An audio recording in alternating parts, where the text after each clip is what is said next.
강태석은 부산의 그 지옥 같은 프로젝트를 겨우 마무리하고 서울로 돌아왔. 비행기에서 내리자마자 피곤이 몰려왔지만 집으로 바로 가지 않고 회사로 직행했. 사무실 문을 열고 들어서는 순간 최민호가 복도 쪽에서 서성이고 있는 게 보였다.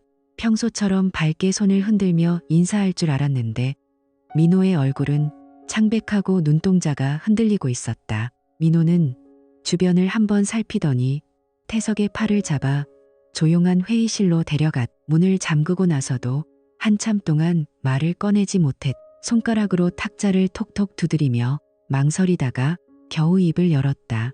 태석아, 정말 미안한데 너한테 꼭 말해야 할 것 같아서. 너 부산에 간 동안 지연이 때문에 좀 이상한 얘기가 돌고 있어. 태석은 순간 웃음이 나왔다. 무슨 헛소리야. 지연이가 왜? 민호는 목소리를 한껏 낮추고 거의 속삭이듯 말했. 지연이가 다른 남자들하고 꽤 자주 만난다는 소문이야. 그것도 그냥 만나는 게 아니라 술 마시고 호텔로 들어가는 모습도 여러 번 목격됐대. 한두 명이 아니라 여러 명이라는 얘기도 있어. 나도 처음엔 믿지 않으려고 했어. 그런데 회사 사람들 사이에서 심지어 거래처 쪽에서도 비슷한 이야기가 나오더라고. 나 진짜 너 때문에 마음이 편치 않아서 친구로서 참을 수가 없어서 이렇게 말하는 거야. 태석의 표정이 순식간에 굳었. 그는 주먹을 세게 쥐고 탁자를 내려쳤다. 야, 최민호, 너 지금 나랑 장난하냐? 지연이가 그런 여자라는 거냐? 우리가 결혼한 지 몇 년인데 너도 지연이 잘 알잖아. 집에서 얼마나 착하고 예쁘게 지내는지.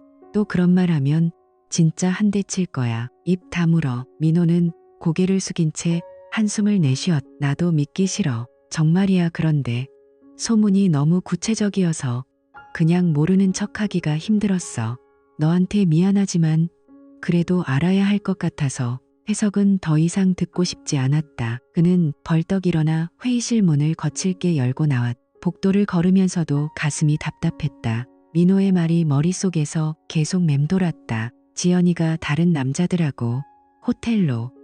그 생각만으로도 속이 울렁거렸다. 집에 돌아온 태석은 현관문을 열자마자 익숙한 향기가 코를 스쳤. 지연이가 부엌에서 요리를 하고 있었. 그녀는 태석을 보자 환하게 웃으며 다가왔. 여보, 오셨어요. 부산에서 고생 많았죠. 빨리 씻고 나와요. 제가 특별히 갈비탕 끓였어요. 지연이는 여전히 우아하고 부드러웠. 긴 머리를 살짝 넘기며 태석의 넥타이를 풀어주고 피곤한 어깨를 주물러 주었다. 태석은 아내를 끌어안으며 보고 싶었다고 속으로 중얼거렸지만 입 밖으로는 평소처럼 고마워만 말했다. 식탁에 앉아 갈비탕을 먹으면서도 지연이의 얼굴을 계속 바라보았다. 그녀의 미소, 눈빛, 말투, 아무것도 이상하지 않았다. 그런데 왜 민호의 말이 자꾸만 가슴을 파고드는 걸까? 그날 밤 침대에 누워서도 태석은 잠이 오지 않았다. 지연이는 그의 가슴에 머리를 기대고 평화롭게 잠들어 있었. 태석은 천장을 바라보며 생각했. 아니야. 지연이는 절대 그럴 사람이 아니야. 민호가 잘못 들은 거겠지. 하지만 불안은 이미 작은 씨앗처럼 마음속에 내려앉아 있었다. 다음 날 아침 태석은 회사에서 몰래 시간을 내 강남으로 향했. 택시 안에서 여러 번 마음을 바꿀 뻔했지만 결국 강탐정 사무소가 있는 빌딩 앞에 내렸다. 좁은 골목에 자리한 사무실 문을 열자 날카로운 인상의 여자 탐정이 책상 너머에서 그를 바라보았다. 그녀는 커피잔을 내려놓고 차분하게 물었다. 강태석 씨 맞으시죠? 앉으세요. 무슨 일로 오셨나요? 태석은 의자에 앉아 한참 동안 말을 고르다가 어렵게 입을 열었다. 아내를 조사해 주셨으면 합니다. 그런데 제가 원하는 건 아내가 아무 일도 없다는 증거예요. 깨끗하다는 걸 확인하고 싶어요. 부탁드립니다. 강탐정은 서류철을 펴며 고개를 끄덕였다. 조사 기간은 얼마나 할까요? 그리고 어떤 부분까지 자세히 알아봐 드릴까요? 태석은 주머니에서 미리 준비해 온 수표를 꺼내 탁자 위에 조용히 올려놓았. 투자 계좌에서 은밀하게 뺀 돈이었. 지연이에게는 절대 말할 수 없는 돈. 최대한 빨리 그리고 조용하게 해주세요. 결과가 어떻든 아내에게는 절대로 새어나가지 않게 해주시고 부탁드려요. 강탐정은 수표를 확인하며 살짝 미소를 지었. 알겠습니다. 그럼 바로 착수하죠. 첫 보고는 일주일 안에 드리도록 하겠습니다. 연락은 이 번호로 주시면 됩니다. 태석은 사무실을 나서면서도 스스로를 다독였다. 지연이는 아무 일 없을 거야. 이건 그냥 확인하는 거일 뿐이야. 곧 모든 게 깨끗하게 밝혀질 거야. 그는 그렇게 믿고 싶었. 하지만 가슴 깊은 곳에서는 이미 불안이라는 불씨가 서서히 타오르기 시작하고 있었다. 이 선택이 앞으로 자신의 모든 것을 바꿔놓을지도 모른다는 사실을 태석은 아직 깨닫지 못하고 있었다. 강태석은 사무실을 나온 뒤로도 며칠 동안 마음이 편치 않았. 결국 그는 결심을 했다. 조사를 더 확실하게 하려면 집을 비워야겠다고 생각했다. 그는 저녁에 집에 돌아와 지연이에게 조심스럽게 말했다. 여보, 갑자기 제주에 급한 공사가 생겼어. 내일 아침 일찍 출발해야 할 것 같. 아마 4, 5일 정도 걸릴 거야. 지연이는 조금 아쉬운 표정을 지었지만 이내 미소를 지으며 고개를 끄덕였다. 알겠어요. 조심해서 다녀와요. 제가 잘 챙겨줄게요. 태석은 아내의 그 평온한 얼굴을 보며 속으로 이를 악물었다. 다음 날 아침 그는 짐을 싸서 집을 나섰. 하지만 공항으로 가지 않고 근처 카페에 앉아 기다렸. 오전 10시가 되자 에어컨 수리기사라는 유니폼을 입은 남자가 집으로 들어갔다. 그는 실제로 강탐정 사무소에서 보낸 사람이었다. 태석은 미리 열쇠를 건네주었. 기사는 집안 곳곳에 초소형 카메라를 설치했. 거실, 주방, 그리고 특히 침실의 천장과 옷장 안쪽, 거울 뒤까지 세밀하게 숨겼. 모든 것이 무선으로 연결되어 강탐정 사무소에서 실시간으로 확인할 수 있게 되었. 설치가 끝난 뒤 기사는 태석에게 짧은 문자를 보냈다. 완료했습니다. 이제 집을 비우셔도 됩니다. 태석은 그제야 진짜 제주행 비행기를 탔다. 하지만 실제로는 제주에 도착하자마자 호텔 방에 틀어박혀 있었다. 그는 하루 종일 휴대폰만 바라보며 불안한 시간을 보냈. 사흘째 되는 날 저녁, 강탐정에게서 전화가 왔. 강태석 씨, 지금 바로 사무실로 와주세요. 중요한 영상이 나왔습니다. 태석은 가슴이 철렁 내려앉았다. 그는 바로 서울로 올라가는 비행기를 예약하고 새벽에 강남의 탐정 사무실로 달려갔다. 강탐정은 말없이 노트북을 태석 앞으로 밀었다. 화면에는 집안 침실이 선명하게 보였다. 태석은 손이 떨리는 것을 참으며 영상을 재생했. 첫 번째 영상, 지연이가 낯선 남자와 함께 집으로 들어왔. 두 사람은 현관에서부터 키스를 하며 옷을 벗기 시작했. 침실로 들어가자마자 지연이는 남자를 침대 위로 밀어 넘어뜨리고 적극적으로 몸을 움직였다. 신음소리가 스피커를 통해 크게 울렸. 태석은 이를 악물고 참았. 두 번째 영상, 다른 남자였. 이번에는 지연이가 더 대담했다.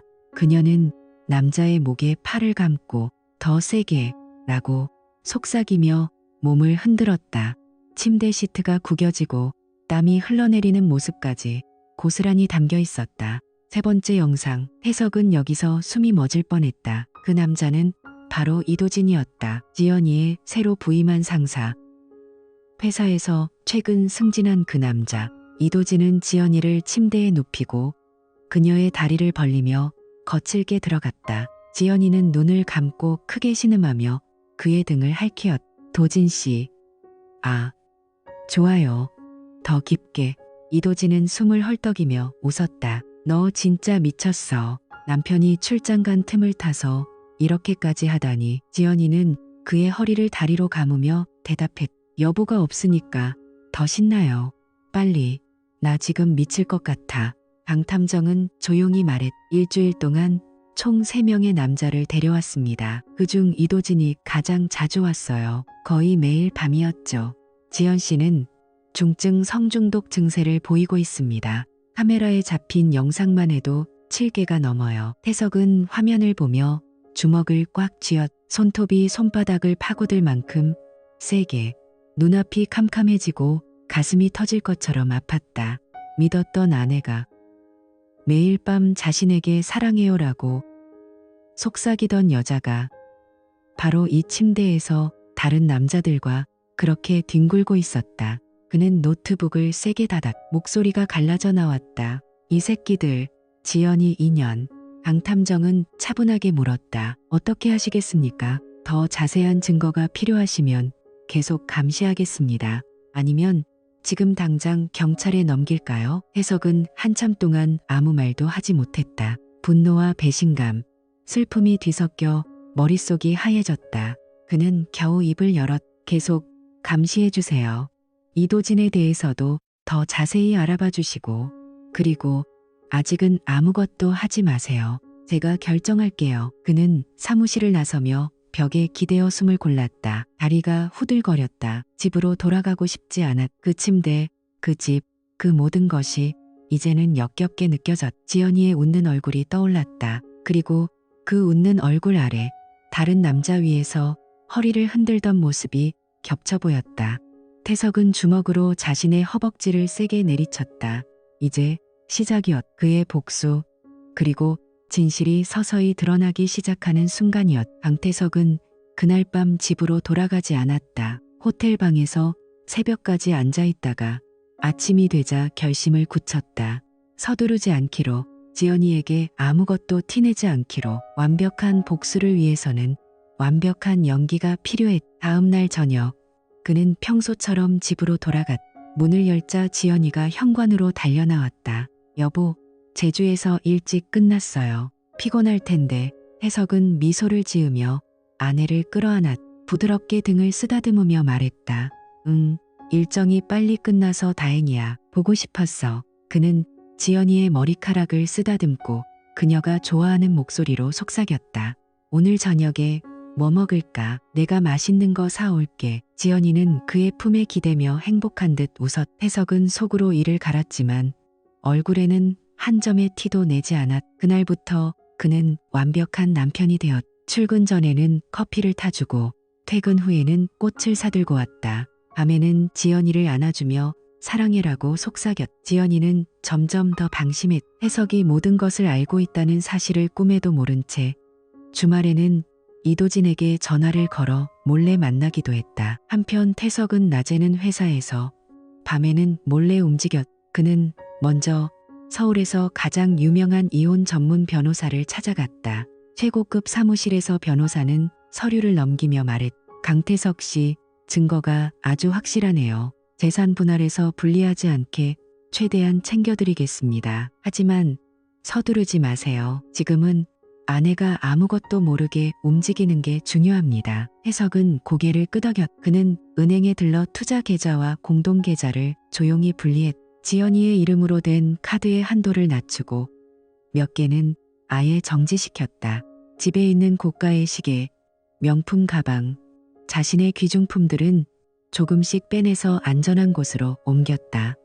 주말이 되자 기회가 왔. 지연이가 친구들과 쇼핑하러 간다며 집을 비운 사이 태석은 빠르게 움직였다. 그는 자신의 옷과 서류, 중요한 물건들을 모두 정리해 작은 트럭에 실었다. 마지막으로 침실 서랍에 있던 지연이의 비밀일기와 몇 장의 사진도 챙겼다. 집은 텅 비었지만 겉으로는 아무 변화가 없었. 월요일 아침 11시, 태석은 회사 근처 카페에 앉아 노트북을 열었다. 그는 미리 준비해둔 자동 발송 시스템을 작동시켰다. 이메일 제목은 간단했. 강지연 씨의 진실.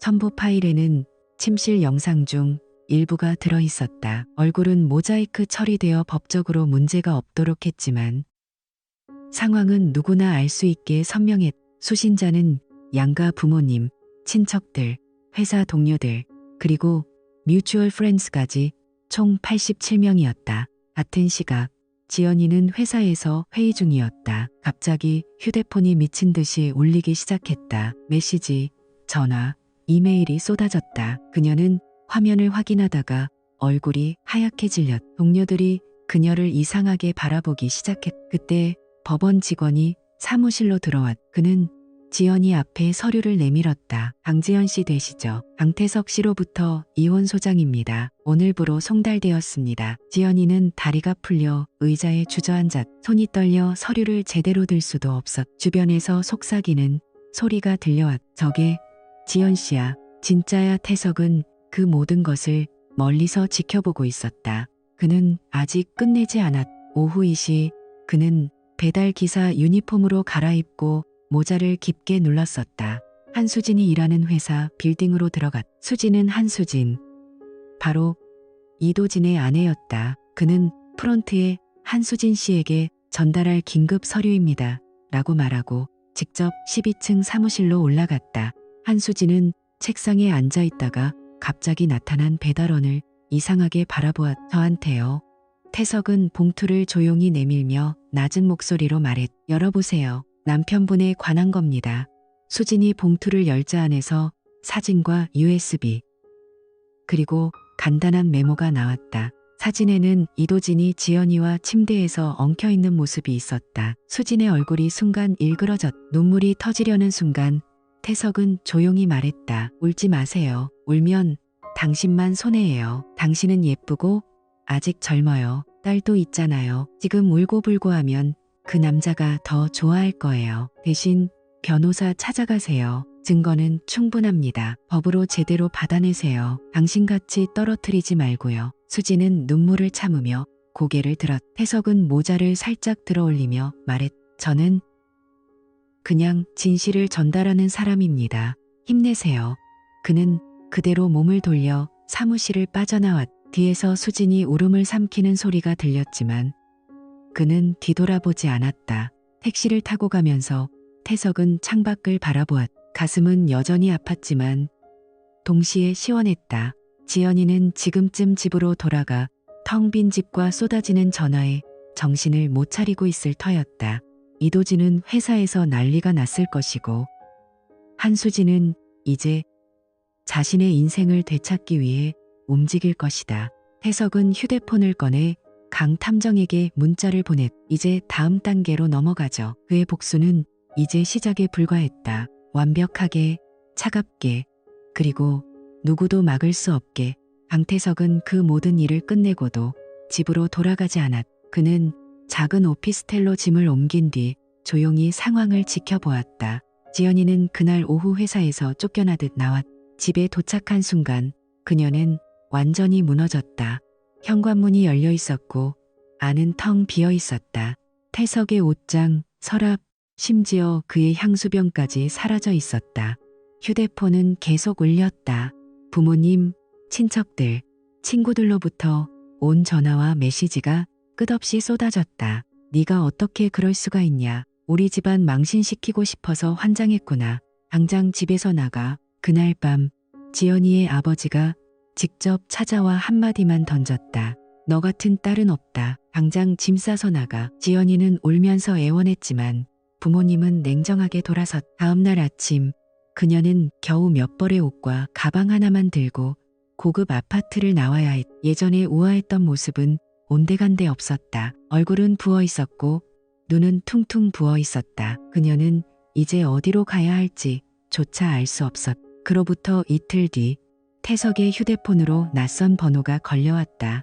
받자마자 부드럽지만 떨리는 여자의 목소리가 들렸. 강태석 씨, 한수진입니다. 그때 서류를 가져다 주신 분 맞죠? 태석은 잠시 망설이다가 대답했. 네. 수진은 한참을 침묵하다가 겨우 말했. 감사해요.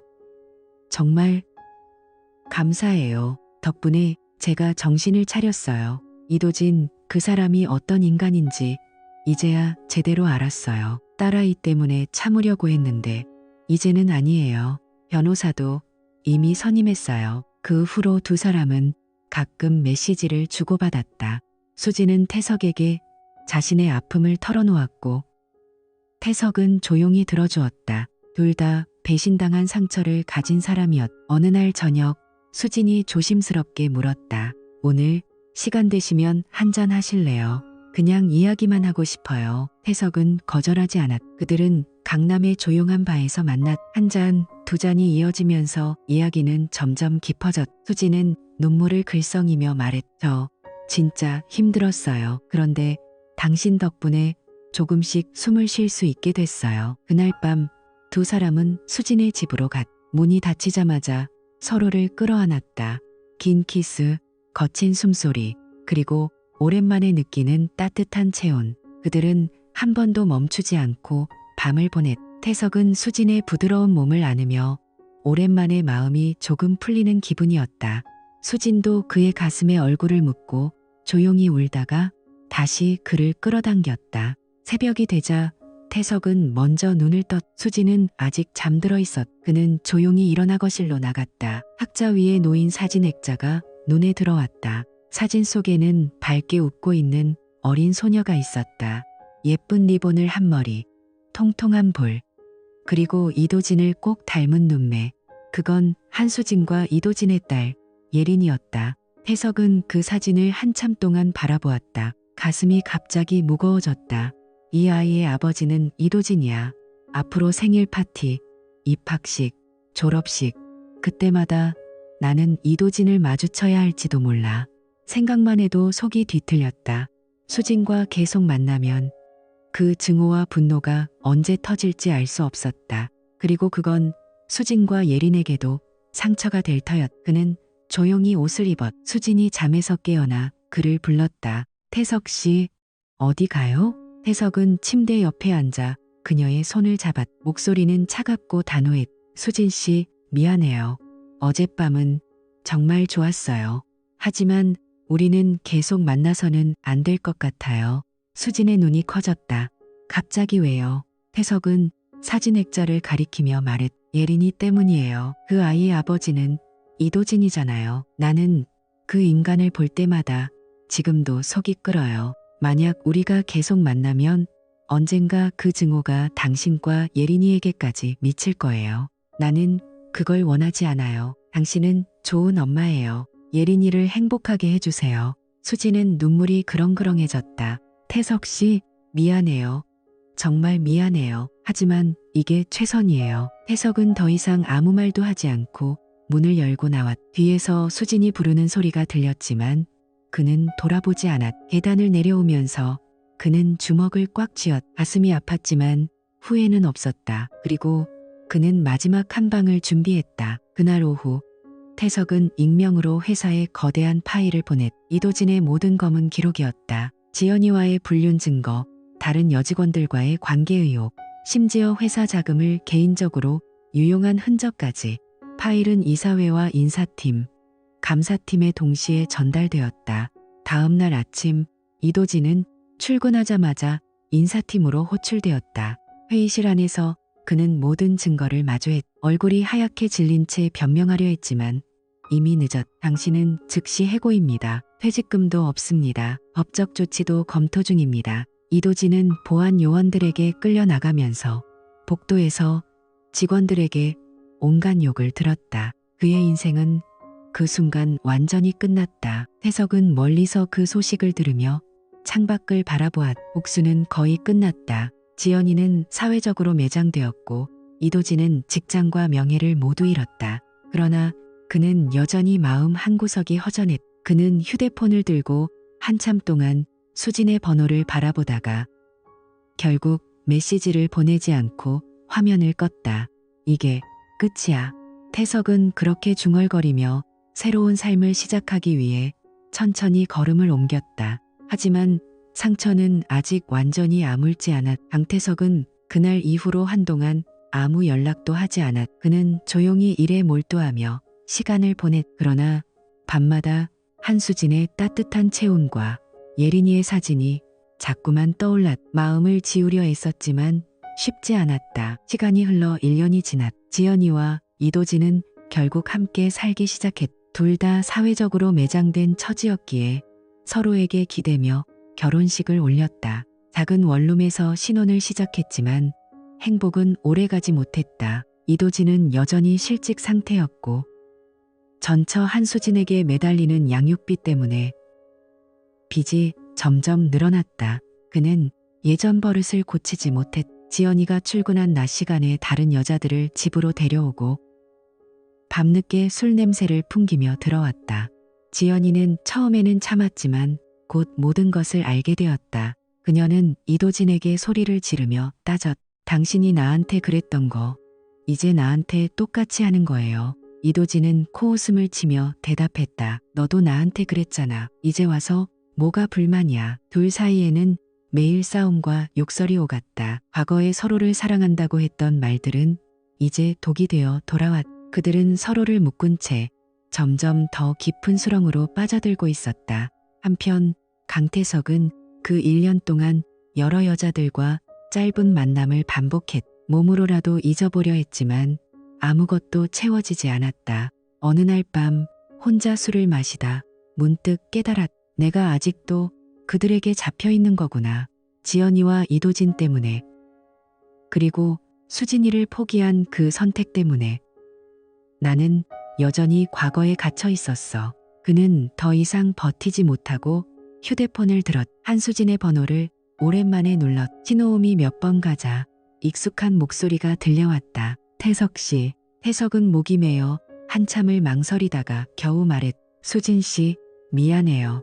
그때 갑자기 떠나서 정말 미안해요. 내가 너무 겁이 났어요. 예린이 생각하니까 당신에게 상처 줄까봐 두려웠어요. 그런데 지금은 후회돼요. 당신 없이 하루하루가 너무 힘들어요. 다시 시작할 수 있을까요? 진심으로. 기회를 주실 수 있나요? 수지는 오랫동안 말이 없었. 그러다 조용히 대답했. 저도 많이 생각했어요. 그날 이후로요. 그 후로 두 사람은 천천히 다시 만났다. 처음에는 커피 한 잔, 다음에는 저녁 식사, 그리고 산책. 수지는 태석에게 자신의 아픔을 솔직하게 털어놓았고 태석도 과거의 상처를 하나씩 꺼내놓았다.